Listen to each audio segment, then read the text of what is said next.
pastor Sebastião, juntamente com a sua família, companheiro também de jornada, de trabalhos, de grandes desafios, por esse campo afora, e a oportunidade que Deus nos dá de estarmos juntos aqui nessa noite para meditarmos na palavra do Senhor. Deus tem nos dirigido aqui para uma palavra que está em Apocalipse, livro da igreja, para abrir as suas Bíblias em Apocalipse, capítulo de número 3, versículos número 7. Apocalipse 3, 7. Graças a Deus, glória. Sempre que estamos aqui, temos também a alegria de poder cooperar com os irmãos. Sempre que é possível, a gente vem com muito prazer, não vem para pregar, vem para cooperar. Mas é nos dado a oportunidade também é uma honra poder transmitir a palavra de Deus. Quem encontrou Apocalipse 3, 7, diga amém. Diz assim a palavra de Deus. Isso aqui, irmãos, é uma carta, né? Uma carta para uma das igrejas, uma das 7 igrejas da Ásia, no Apocalipse. Diz assim a palavra de Deus. E ao anjo da igreja que está em Filadélfia, escreve: isso diz o que é santo, o que é verdadeiro, o que tem a chave de Davi, o que abre e ninguém fecha, e fecha e ninguém abre. Eu sei as tuas obras. Eis que diante de ti pus uma porta aberta, e ninguém a pode fechar. Tendo pouca força, guardastes a minha palavra, e não negastes o meu nome. Eis que eu farei aos da sinagoga de Satanás, aos que se dizem judeus e não são, mas não entendem. Eis que eu farei que venham e adorem prostrados aos teus pés, e saibam que eu te amo. Como guardaste a palavra da minha paciência, também eu te guardarei da hora da tentação que há de vir sobre todo o mundo, para tentar os que habitam na terra. Eis que venho sem demora. Guarde o que tens, para que ninguém tome a tua coroa. A quem vencer, eu farei coluna no templo de meu Deus, e dele nunca sairá. E escreverei sobre ele o nome do meu Deus, e o nome da cidade do meu Deus, a nova Jerusalém, que desce do céu, do meu Deus, e também o meu novo nome. Quem tem ouvidos, ouça o que o Espírito diz às igrejas. Amém? E o Espírito Santo, meus queridos irmãos, tem a liberdade de ministrar sobre cada coração nesta noite. Poder aceitar. Amados, nós temos aqui 7 igrejas que alguns estudiosos acreditam que essas 7 igrejas representam 7 momentos da história da igreja, desde o início.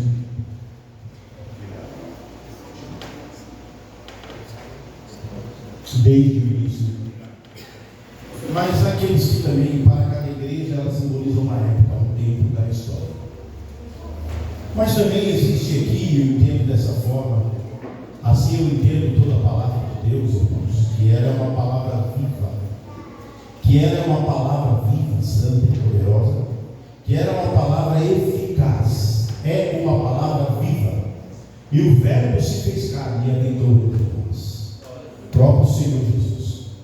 Então, existem muitas profecias. Nesses dias, então, o que mais tem foi profecia. Uma grande parte delas não se cumpria.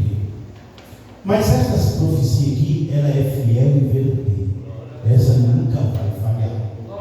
Porque essa aqui é a profecia bíblica, é a palavra de Deus. E a palavra de Deus, ela permanece para sempre. Meus amados irmãos, a gente poderia ter escolhido aqui, pastor Milton, algumas outras igrejas. Laodiceia, meu Deus, que igreja é essa? Sardes, que igreja é aquela? Efésios, quem sabe outras igrejas mais, dasquelas 7 igrejas que temos ali. Mas hoje eu quero falar mais especificamente sobre essa igreja e entender, meus amados e queridos irmãos, que isso aqui se aplica à nossa realidade, se aplica à nossa vida.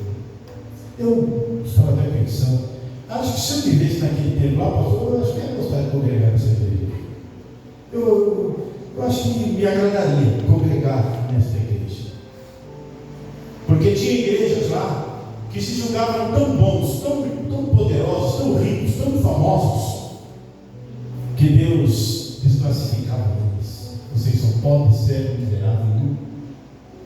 Tinha uma igreja lá que o Senhor Jesus estava do lado de fora, batendo na porta. Eis que estou à porta e bato. Se alguém ouvir a minha voz aí, abrir a porta, eu entrarei, serei convosco e vós serás comigo. Então era uma igreja que tinha o seu culto, os seus congressos, suas festas, seus trabalhos, suas dinâmicas, suas atividades, mas Jesus estava bem longe dela. Nem lá Jesus estava. Nós temos vários tipos de igreja. Tem uma igreja linda e maravilhosa, que foi uma das igrejas, que Paulo gastou uma das maiores partes do seu tempo só estruturando a igreja de Éfeso. Primeira carta de Éfeso. Paulo gastou 3 anos lá, só evangelizando aquela cidade, aquela igreja, aquele povo ali. E a carta de Éfeso, inclusive, é uma carta extraordinária, uma carta de evangelho espiritual, que nos coloca como que assentados em lugares celestiais. Mas essa igreja, ao longo dos anos, perdeu o brilho. Então, Deus estava triste com aquela igreja por conta das atitudes que aquela igreja tinha tomado. E essa igreja, o que é que Deus diz? Para essa igreja, a igreja que está em Filadélfia, escreve: isto diz, primeiro, que é santo. Aqui Deus já vai mostrando, irmão, a sua característica. Deus já vai mostrando as suas credenciais. Ele dirige aquela igreja e diz: ei, eu sou santo. E se alguém quer se relacionar com Deus, tem que ser pelo caminho da santidade. Não há outro caminho para se relacionar com Deus, a não ser pelo processo da santidade. Por quê? Porque Deus é santo. Já no passado, era muito difícil ir à igreja. No passado, que eu falo lá no Velho Testamento, era muito complicado, não era muito fácil congregar, porque havia dados momentos em algumas reuniões que você tinha que levar animais, você tinha que levar sacrifício, você tinha que ofertar aqueles animais para serem sacrificados, e o sacerdote trabalhando, e todo mundo trabalhando, fazendo ali os rituais, os sacrifícios e tal, para de alguma forma poder ter um relacionamento com Deus. E ainda era um relacionamento mais distante, porque a Bíblia fala que o sangue daqueles animais, eles apenas cobriam o pecado da humanidade, para Deus poder ter um certo relacionamento com a população, com o povo daquele tempo.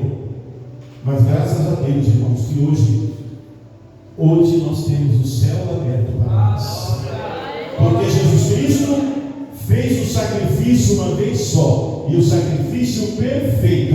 Ele venceu na cruz do Calvário para abrir a mim e a você a possibilidade de chegar aqui, poder adorar a Deus, glorificar a Deus, exaltar a Deus, entrar na presença de Deus, sentir a presença de Deus e sair daqui cheio da presença do Senhor nosso Deus.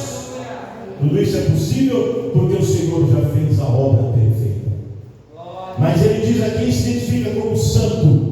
Então, irmãos, se existe alguma necessidade na minha vida, na tua vida, é o processo da santificação. É óbvio que a santificação se dá de forma instantânea quando alguém aceita Cristo como seu Salvador.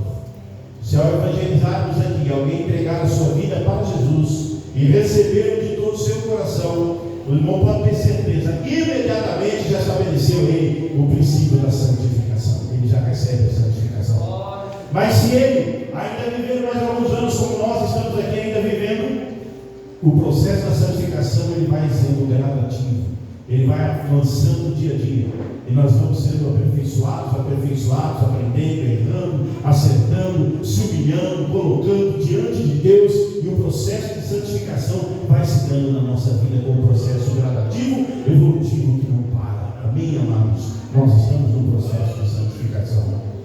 Mas é óbvio que aquele que recebe a Cristo, por exemplo, como ladrão da cruz, veja, ele era ladrão, ele era uma pessoa marginalizada, era uma pessoa desprezada, era uma pessoa pecadora, era uma pessoa fora dos propósitos de Deus, não era nem sequer um religioso judaizante, não, era um homem praticante de coisas erradas, tanto é que ele reconhece o seu erro. Do outro lado, reclama de estar ali na cruz, mas o outro diz: não, mas nós estamos aqui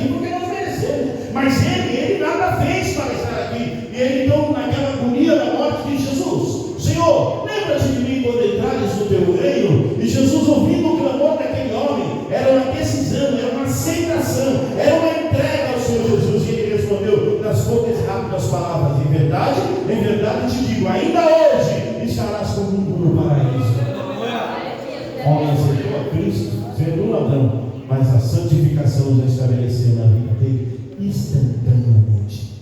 E ele já está na glória de Deus. Então, uma das primeiras coisas que o Senhor Deus fala aqui para aquela igreja era o processo de santificação. Deus é santo. E a outra coisa que Deus diz aqui, que Ele é santo e é verdadeiro. Deus é verdadeiro, amém, irmãos? As suas palavras não caem por terra. Suas promessas são verdadeiras. Deus, que Ele estabelece, e não passa todas as coisas, passa todos os tempos, mas a palavra do Senhor não passa, ela permanece para sempre. E nós podemos estudar a palavra, louvar como a irmã acabou de louvar, esse hino maravilhoso, um hino que fala sobre a nossa glória eterna, a grandeza de Jesus que está voltando, né? O Jesus que está chegando, e promessas são muitas as promessas que o Senhor lhe fez, e elas são verdadeiras, elas não falham. Às vezes se confia no homem, se confia no político, se confia na autoridade, se confia até no judiciário, e aí tem-se uma grande decepção. Mas eu nunca vi alguém ser decepcionado pelo Senhor nosso Deus. Por quê? Porque Ele é verdadeiro. Deus é verdadeiro. Ele se apresenta a esta igreja dizendo: eu sou o verdadeiro. Talvez vocês ali em Filadélfia tenham tido muitos problemas, talvez vocês tenham muita dificuldade, mas eu quero dizer para vocês que eu sou o Deus santo e o Deus verdadeiro, o Deus que nós podemos confiar e acreditar acima de todas as coisas.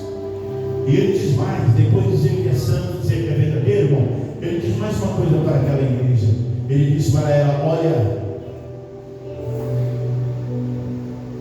eu sou aquele que tenho a chave de Davi, que abro e ninguém pode fechar, e que fecho e ninguém pode abrir. Glória a Deus. Você crê num Deus desse? Nós conseguimos crer num Deus assim, porque tem essa autoridade e esse poder. Um Deus que abre e ninguém pode fechar. Um Deus que fecha e ninguém pode abrir. Ou seja, o que ele está dizendo? Eu tenho a autoridade. Toda a autoridade está nas minhas mãos. Lá no passado ele dizia: operando eu tenho impedirá, diz o Senhor. Então, irmãos, é esse Deus que a igreja lá de Filadélfia servia. Um Deus que na verdade abria portas. E quando Ele abria portas, era de uma forma sobrenatural. E a minha vida e a sua vida também é marcada pelo processo sobrenatural. Porque muitas vezes não é pela nossa capacidade, pastor Milton, não é pela nossa inteligência, não é pela nossa habilidade, não. É porque é Deus que estabelece, é Deus que abre a porta, é Deus que soluciona, é Deus que traz a saída, é Deus que traz a alternativa e a solução feita. Ele é aquele que abre. E se Deus tem uma porta aberta para a sua vida, ninguém poderá fechar essa porta, meu querido irmão. Será que você glorifica a Deus por isso nessa noite? Deus tem uma porta para a sua vida. Na verdade, quantos de nós que estamos aqui, que quem sabe, não é? Já tinha sido dado a palavra final. Quem sabe a própria medicina, o próprio médico, a própria autoridade medicinal tinha dito em algum ano: não tem mais o que fazer, não dá mais, nós vamos até aqui, mas aqui não tem mais o que fazer. E o irmão continua aí vivendo, exaltando, comendo, bebendo, glorificando, exaltando o nome. Por quê? É porta que Deus abre. Quando Ele abre, quando Ele estabelece, está nas mãos dEle. É Ele que é o dono dessa verdade sobre a minha e sobre a sua vida, meu amado e querido irmão. Deus está mostrando para aquela igreja que Ele é o Deus que tem autoridade, que tem poder. E se Ele fecha também, ninguém pode abrir, viu, irmão? Glória a Deus. Se Ele fecha também, ninguém pode abrir. Se Deus estabelece algo segundo a sua vontade, não vamos conseguir mudar. Nós vamos fazer o quê? Exaltar o Senhor e glorificar o nome do Senhor, porque Ele é Senhor absoluto da minha e na sua vida. A minha vida e a sua vida, irmão, está nas mãos de Deus. Às vezes foge a nossa capacidade, foge as nossas forças, mas é Deus que nos conduz, é o Senhor que direciona, é o Senhor que guia, é o Senhor que realiza, é o Senhor que faz. Então, para esta igreja, Ele diz: Ele tem a chave, Agora ele olha para essa igreja, irmãos, como ele olha para cada um de nós que estamos aqui depois. E ele diz assim: olha, eu sei as suas obras, tu sabes. Aqui, irmãos, não é o que alguém diz, mas aqui é o que o Senhor vê e o que o Senhor fala. É o Senhor. Ele diz àquela igreja: eu sei as tuas obras. Deus conhecia muito bem aquela igreja, a história daquela igreja, a estrutura daquela igreja. Ele conhecia muito bem. E ele diz: eis que diante de ti pus uma porta aberta. Eu pus diante de vocês uma porta aberta, e ninguém a pode fechar. Que coisa gloriosa, né, irmãos? Deus colocou uma porta aberta e ele diz: e ninguém pode fechar. Amados, ao que tudo indica aqui, a igreja, ela passava por um processo de dificuldade, porque olha aqui, ó, olha a característica: e ninguém pode fechar, tendo pouca força, guardastes a minha palavra e não negastes o meu nome. Olha que coisa linda. Uma igreja limitada, uma igreja, irmãos, que não tinha tanta grandeza, quem sabe não tinha tanta beleza, não tinha tanta estrutura. Até que falar em estrutura, essa igreja e essa cidade passam por momentos de terremotos. Até estruturalmente falando, eles eram bem precários. Mas ele está dizendo aqui, ó, o Senhor está falando aqui: eu pus uma porta aberta e ninguém pode fechar essa porta. É uma palavra para aqueles irmãos que lá estavam, quem sabe se sentindo fraco, se sentindo limitado, sem força. Olha aqui, ó, tendo pouca força. Deus olhou e viu, pastor Milton, que aqueles irmãos não tinham realmente muita condição. Eles não tinham muita condição, eles não tinham muita força, quem sabe não tinha tanto conhecimento, não tinha tanta habilidade, não tinha tanto recurso. Mas ele diz aqui: mas tem uma virtude na vida de vocês, e essa virtude agradou a Deus, porque tinha igreja que se sentia muito forte, essa não, ela se sentia fraca. Mas veja aqui, meus amados irmãos, um dia Paulo foi orar a Deus para pedir para Deus tirar aquele espinho da carne dele, que ele não conseguia suportar aquele espinho na carne. Ele orou 3 vezes, foi falar com Deus, foi falar com Deus, foi falar com Deus, foi falar com Deus, e Deus respondeu para ele que ele, na verdade, faria o seu poder, o poder de Deus, se aperfeiçoar na sua fraqueza. O meu poder, Paulo, ele se aperfeiçoou na sua fraqueza. E não tirou aquela prova, aquela aflição, aquela dificuldade da vida de Paulo. Por quê? O meu poder, ele se aperfeiçoa na sua fraqueza. Às vezes é na fraqueza, irmão, quando a gente sente que está fraco, é a hora que podemos estar fortes.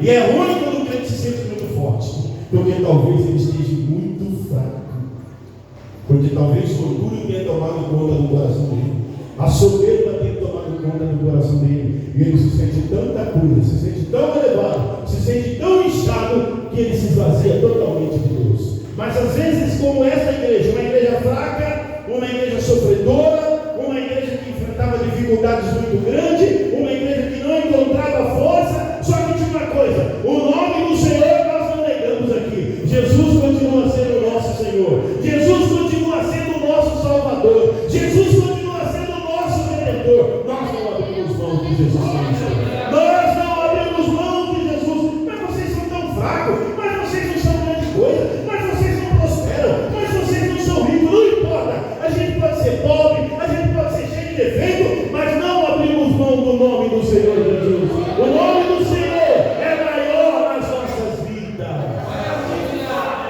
Que coisa gloriosa, né, irmãos? E por causa disso, irmãos, tendo pouca força, vocês guardaram a minha palavra e vocês não negaram o meu nome. Que coisa boa, irmão, é não negar o nome do Senhor Jesus.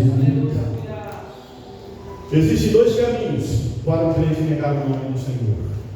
O primeiro é o caminho das provações. Ai, a luta está tão grande, pastor Lito, o negócio está tão estreito que eu vou dar um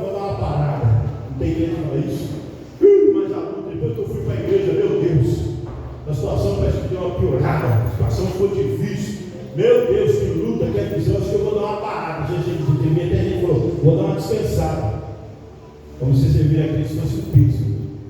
Então, mas na verdade eu entendo, irmãos, que a grande maioria dos servos e servas de Deus é na luta que eles são aperfeiçoados, é na aflição que as lágrimas vêm, a unção de Deus também vem, e a grandeza de Deus se manifesta na fraqueza de Deus. Amém, amados? Mas o outro lado é perigoso, porque a pessoa se sente tão cheia de si, se sente tão capaz, né? Tão elevado, tão cheio de capacidade, tão cheio de condições, tão eloquente, tão capaz, tanta coisa, que aí ele acaba caindo no outro erro, no outro extremo. É o extremo da soberba, é o extremo do orgulho, é o extremo que leva ao homem à perdição.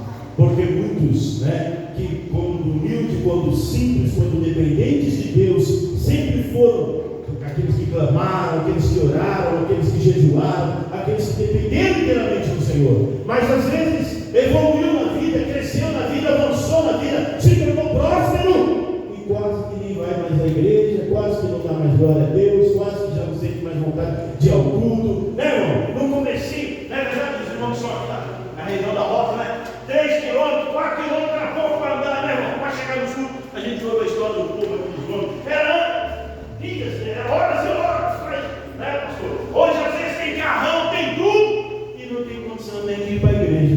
Às vezes não tem força nem de ir para a igreja.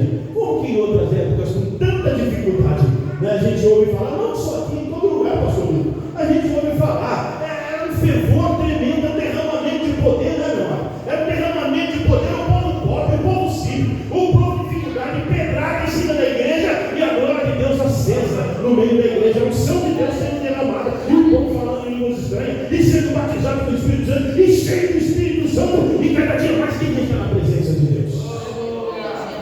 Mas às vezes as coisas mudam, e às vezes os confortos e tudo isso vai deixando a gente mais acomodado, mais tranquilão, tudo vai sendo resolvido, e há tanta dependência de Deus. Mas que o Senhor nos ajude, amém, igreja? Que o Senhor nos ajude a não perdermos essa essência do Senhor, da dependência de Deus, de não negarmos o nome do Senhor, nem lá na prova e nem lá na soberba, lá em cima, não, nem na soberba e nem na prova. Vamos ficar no equilíbrio, dependendo de Deus. Senhor, eu preciso de Ti. Senhor, sem Ti nada sou. Senhor, estou aqui porque o Senhor é digno de ser louvado, ser exaltado e glorificado para sempre. Essa igreja era uma igreja que o Senhor amava. Eles tinham ali, irmãos, lutas espirituais gigantescas. Esta igreja de Filadélfia, ele diz assim, olha, o Senhor diz para ela, eis que eu farei os da sinagoga. Tinha uma sinagoga, a sinagoga era a igreja daquela época, só que era a sinagoga de Satanás, era a igreja de Satanás.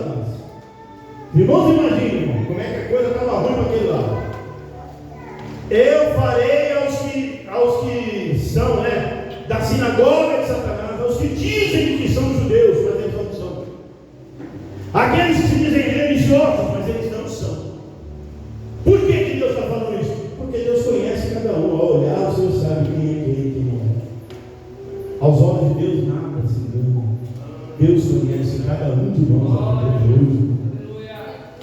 Então ele diz, eu farei com aqueles da sinagoga de Satanás, os que dizem ser judeus e não são. Pelo contrário, eles não são judeus, eles são mentirosos. Olha aí uma luta que essa igreja passava, irmão. A maior luta, pastor, a luta na religiosidade. Aqueles homens que se julgavam judeus, que estavam cheios de autoridade, mais ou menos aqueles que foram lá crucificar Jesus. Porque Jesus foi crucificado pela ordem religiosa. Os sacerdotes, aqueles homens, eles determinaram que Jesus fosse para a cruz. Crucificam! Ele blasfemou, crucifica ele! Ele disse que derrubaram o templo em 3 dias, ele levantaria. Quem é ele? Crucifica esse homem. Eram esses espíritos que estavam lá, eram judeus, não, eram mentirosos. E essa igreja aqui é uma igreja que está vivendo num ambiente como esse, sofrendo essas grandes aflições, irmão, sofrendo essas grandes humilhações, essas perseguições espirituais. Às vezes surgem lutas na vida de um crente, lutas espirituais, batalhas espirituais surgem na vida de um cristão também. E esses daqui, especialistas da sinagoga de Satanás, que diziam ser judeus, mas não eram mentirosos. Mas Jesus tem uma palavra para eles. O Senhor tem uma palavra, porque Deus é aquele que abre e ninguém fecha. Mas se Ele fechar, ninguém pode abrir. Então Ele diz: olha, eu farei que eles venham. Eles terão que vir e terão que adorar prostrados aos seus pés. Olha aqui. Não que eles vão receber a adoração, mas Deus ia colocar no estado de humilhação.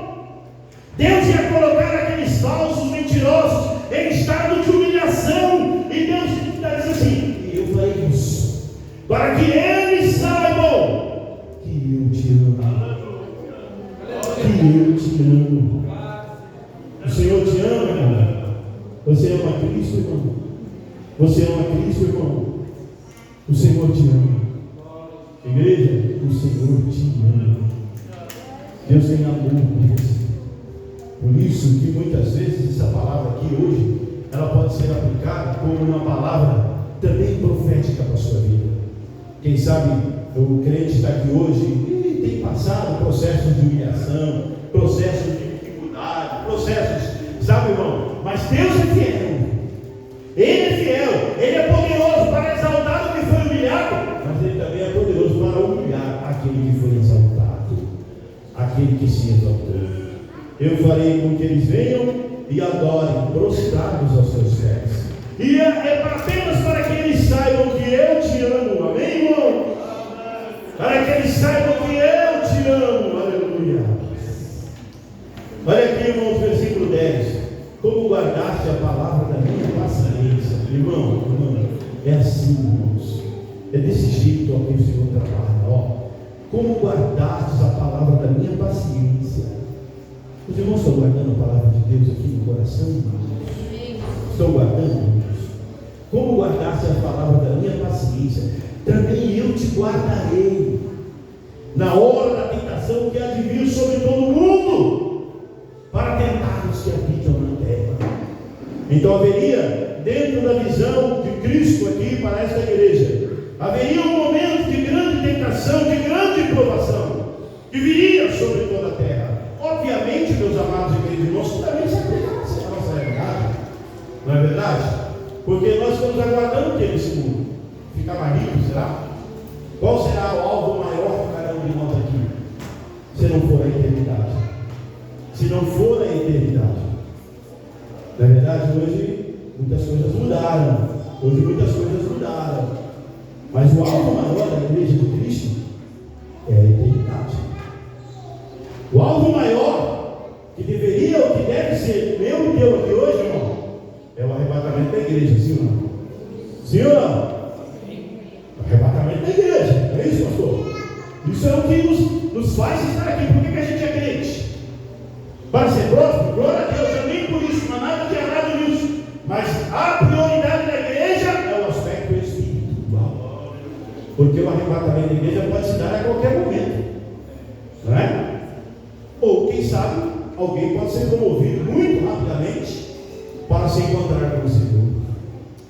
Então, eu entendo que a preocupação maior da igreja deve ser essa.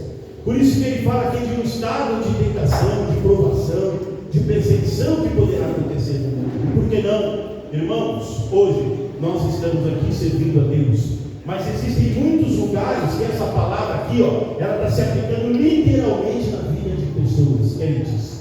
Em muitos países do mundo, irmão, aonde quase não tem, vai dar 3, 4 dias não vai achar uma igreja evangélica. E quando surge uma igreja evangélica, as pessoas são perseguidas. As pessoas às vezes são até mortas, perseguidas. Sempre houve a igreja perseguida. Aqueles que estão pagando com o seu próprio sangue, sempre houve isso.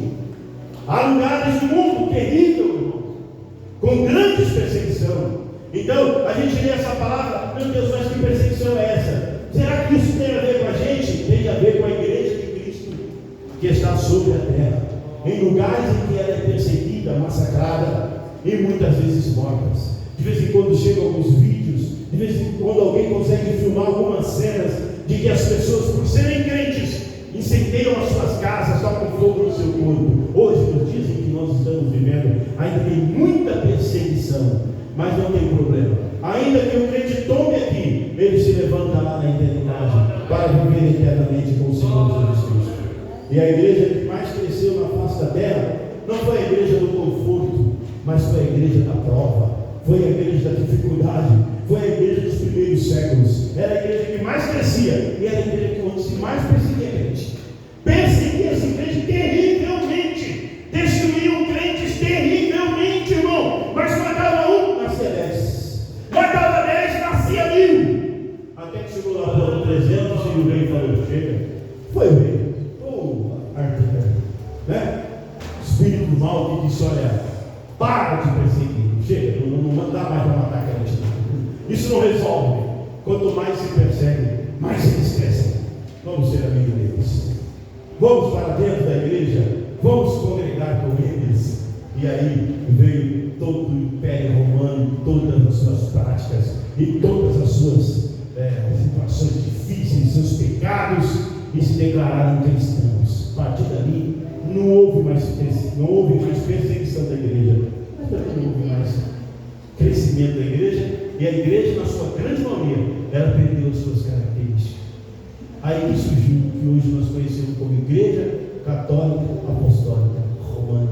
Por isso que eles falam que a Igreja Católica é a primeira. É verdade, porque católica quer dizer universal. Então eles eram lá atrás. Mas quando entrou o mundo dentro da igreja, a igreja ficou totalmente transformada. Parou a perseguição, acabou também a santidade da igreja.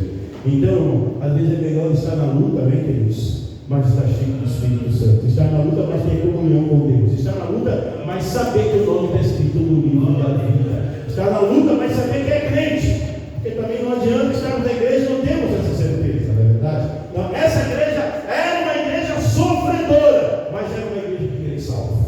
Glória a Deus. Era uma igreja que queria salvo. Eis que veio sem demora, o Senhor fala aqui, ó. Eis que veio sem demora. Guarde o que tens. Irmãos, preste atenção. O Senhor falando: eis que veio sem demora. Sabe por que ele disse que veio sem demora? Porque Deus veio no seu tempo. Ele não adianta nem atrasa. Deus vem no seu tempo. E ele diz aqui, ó: eis que veio sem demora. Guarde o que tens, para que ninguém tome a tua coroa. Irmãos, preste atenção. Eis que venho sem demora. Guarde o que tens no presente. Não é que teremos, nós já temos. Amém? Você já tem, já é teu. Por que muitas vezes o inimigo quer destruir, irmão? Porque ele quer tirar aquilo que você tem. Ele sabe o que você tem. Ele sabe que Deus reservou lá na glória. Ele sabe que Deus é fiel e verdadeiro. Ele sabe que Deus não mente, que Deus só diz a verdade. Então, por isso que o Espírito Santo está falando: olha, guarde o que você tem. Não é o que você talvez vai ter, não é não. Você já tem, já é teu. Deus já te deu, meu amado irmão e minha amada irmã. Quando você entregou a sua vida para Jesus, Ele já escreveu o seu nome no livro da vida e o galardão já está lá reservado para você. É teu. Amém? É teu, já está lá, é teu. O Senhor já te deu. Por isso que nós temos que lutar, né, pastor? Temos que lutar, temos que se esforçar, porque não tem como. Nós sabemos que já temos. O Senhor já não é que Ele vai nos dar, Ele já nos deu. Tem a vida eterna. Ele tem no presente a vida eterna. Ele tem o galardão que Deus já entregou para ele. Você já tem. Já está reservado. Mas a gente tem um grande inimigo aí, que ele também estava lá em cima. Ele tinha tudo, mas ele entrou na soberba, entrou na arrogância, e ele então caiu de lá de cima. Ele caiu para nunca mais voltar. E aqui na terra, ele até derrubou a raça humana. Mas Jesus veio, e aí Jesus faz a obra completa, resgata a raça humana, e todo aquele que o aceita, ele tem a vida eterna, e viverá eternamente com ele, porque esse é o lugar que nós vivemos. E olha o que a palavra diz aqui. A palavra diz assim, ó: eis que venho sem demora. Guarda o que tens, para que ninguém tome a tua coroa. Amém? Às vezes o crente não tem noção do que tem, né, irmão? Às vezes nós temos tudo e não sabemos o que temos. e ficamos achando que não temos, mas o Senhor já nos entregou. O Senhor é fiel. É um privilégio que temos de ser filhos de Deus, herdeiros com Cristo, herdeiros de Deus e co-herdeiros com Cristo. Cristo herdeiro e nós co-herdeiros. Ou seja, nós herdamos junto com Cristo. Somos filhos de Deus, filhos de Deus, por adoção. Então nós temos tudo aquilo que é do Pai, Ele também é parte para o Filho. Então nós temos, Deus tem nos dado, irmão. Então a gente não é crente simplesmente para estar na igreja, a gente é crente porque a gente tem uma vida eterna para viver. Amém? E aqueles que já partiram com Cristo já estão aguardadinhos, aguardando o grande momento, ao toque da última trombeta.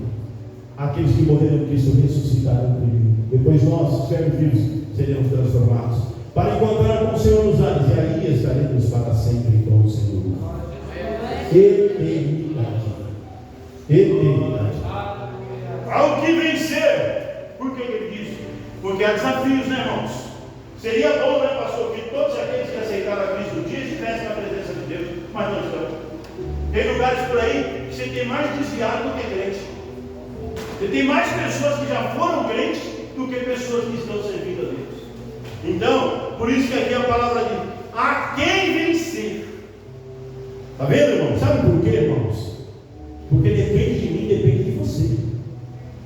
Tem coisas que só dependem de Deus, mas tem coisas que dependem de mim e de você. A nossa vontade, por exemplo, depende de nós. Se eu disser, eu vou cooperar hoje com o Romildo, eu vou. Se eu disser, não vou, Deus não vai lá na minha casa, vai me arrastar e me colocar aqui. Eu estar aqui foi uma vontade minha. Você estar aqui é uma vontade sua. Você não estar na igreja é uma vontade sua. Você estar na igreja também é uma vontade sua. Então depende da nossa vontade. E isso Deus respeita. Deus respeita. O filho pródigo foi embora, mas Deus se mandou, o pai se manteve no mesmo lugar, aguardando a volta do filho. Mas não foi o pai que foi lá buscar o filho, não. Foi o filho que voltou para a casa do pai. Isso é vontade própria, que Deus respeita.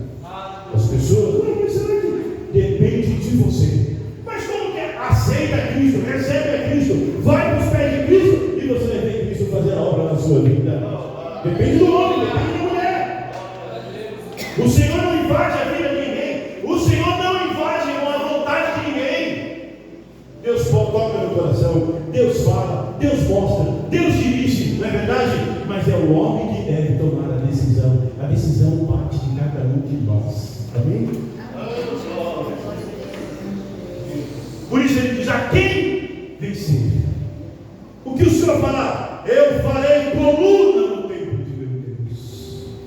É uma linguagem figurativa, coluna no templo de meu Deus. Porque toda beleza é o templo de Deus. Toda glória, toda grandeza é o templo de Deus. E nós somos colunas. Somos colunas. É interessante, irmão, os detalhes, né? Os detalhes diz que essa cidade aqui, há alguns anos, ela sofreu terremotos.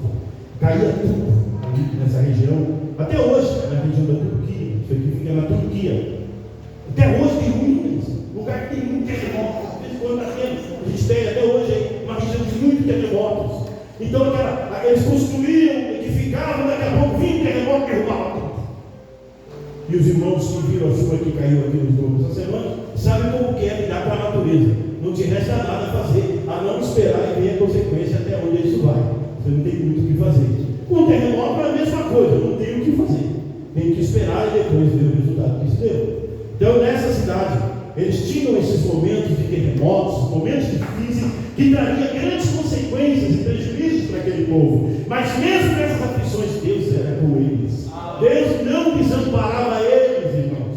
E ele diz: olha, eu farei aquele que vencer, que ele seja coluna no templo de meu Deus. Amém, irmãos? Cadê a coluna aqui, pastor? Não tem coluna. Não tem coluna aqui não, né, pastor? Não tem coluna? Deus não tem coluna aqui.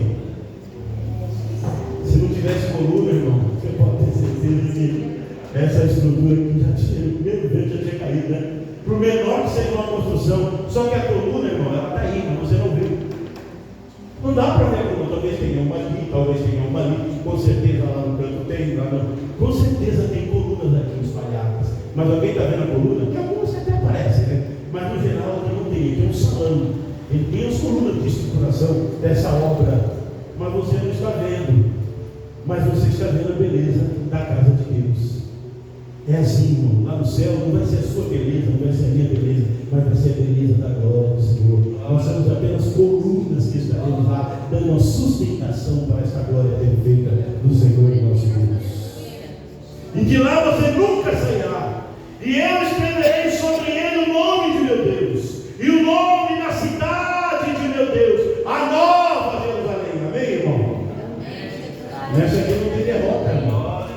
Não tem não. Nessa vida aqui a gente às vezes, né, faz um projeto, não dá certo, né? Oh meu Deus, o Brasil vai ser. Irmão, nossa cidade não é Brasil, nossa cidade não é Estados Unidos, nossa cidade não é Uruguai, a nossa cidade verdadeira é a nova Jerusalém que desce do céu. É para lá que nós vamos, amém? Sim ou não? Sim ou não? Nós vivemos aqui, irmão, mas quem que a Bíblia fala? Que nós somos aqui, irmão, forasteiros, estamos aqui de passagem, sim ou não? Estamos em passagem, daqui a pouco se acaba, não é? Por mais que alguém viva, daqui a pouco acabou, ficou só a história, mas a cidade eterna, essa está chegando, e essa será uma cidade para sempre. Ali não há perdedor e não há nem candidato, nós já somos eleitos para viver eternamente com o Senhor nosso Deus. Essa é a esperança verdadeira de uma igreja que quer ir para o céu. Amém? E essa nova Jerusalém descerá do céu de meu Deus e também o meu novo nome. Há uma glória reservada para os crentes, irmãos. Essa igreja que passar por tantas dificuldades, ela tem tantas promessas estabelecidas por Deus. E aí fica aqui o texto final dizendo: quem tem ouvidos, ouça o que o Espírito diz à igreja. Que Deus nos ajude, meu amado querido irmão. Quem sabe Deus permita que a gente seja um crente de Filadélfia. Filadélfia é fraternidade, é amor. A palavra filhos do grego quer dizer amor. Filadélfia é amor de irmãos, amor fraternal, fraternidade, amor para com o outro. Que Deus nos ajude, que Deus nos dê força, que Deus nos dê graça. Quando posso fazer uma oração, eu tenho 1 minuto. Vamos fazer uma oração? Alguém quer receber uma oração? Nós vamos orar nesse momento. Agradecer a Deus por este momento e que o Senhor Deus, através do seu Espírito Santo, possa fortalecer os nossos corações. Amém? Se alguém chegou aqui meio desanimado, pode animar, irmão. Você tem algo muito especial de Deus. Já é Deus. Deus já te deu. Pertence a você. Não deixe ninguém roubar. Às vezes, se o crente não vigiar, ele abre mão de toda essa glória por coisas tão banais, coisas sem sentido, coisas sem valor, e ele acaba trocando por essa glória tão poderosa. Mas que Deus nos ajude, que Deus nos dê força, que Deus nos dê graça, e que a gente possa afirmar cada vez mais os nossos pés nos caminhos do Senhor. Pai querido, eu quero te agradecer por essa palavra, reflexão nessa noite, e que teu Espírito Santo venha, Senhor, fortalecer as nossas vidas, fortalecer os nossos corações, fortalecer, Senhor, a nossa fé, fortalecer, ó Pai, cada um dos teus filhos e filhas. Venha, Senhor, estender as tuas mãos, dando-nos firmeza, perseverança, persistência nos seus caminhos, ó Pai, obedecer a sua palavra, andar na sua presença. Meu Deus, continue abrindo portas neste lugar, continue estabelecendo a tua bênção, ó Deus, dando a sua vitória, derramando a sua graça, derramando do seu poder, operando ricamente, tirando todo impedimento, todo empecilho e manifestando a sua glória, o seu poder, Pai. Aquilo que o Senhor tem estabelecido para este lugar, cumpra, Senhor, para a glória do teu nome, para a grandeza do teu nome. Eu profetizo a tua bênção sobre esta casa, eu profetizo a tua bênção, ó Pai. Desperta, Senhor, aqueles que estão desanimados, desperta, Senhor, aqueles que não estão conseguindo sair das suas casas. Traga-os de volta para a tua casa, Senhor. Traga um grande despertamento, Senhor, um grande avivamento. pedimos e rogamos e cremos no teu milagre, em nome de Jesus. Amém. Deus abençoe a todos.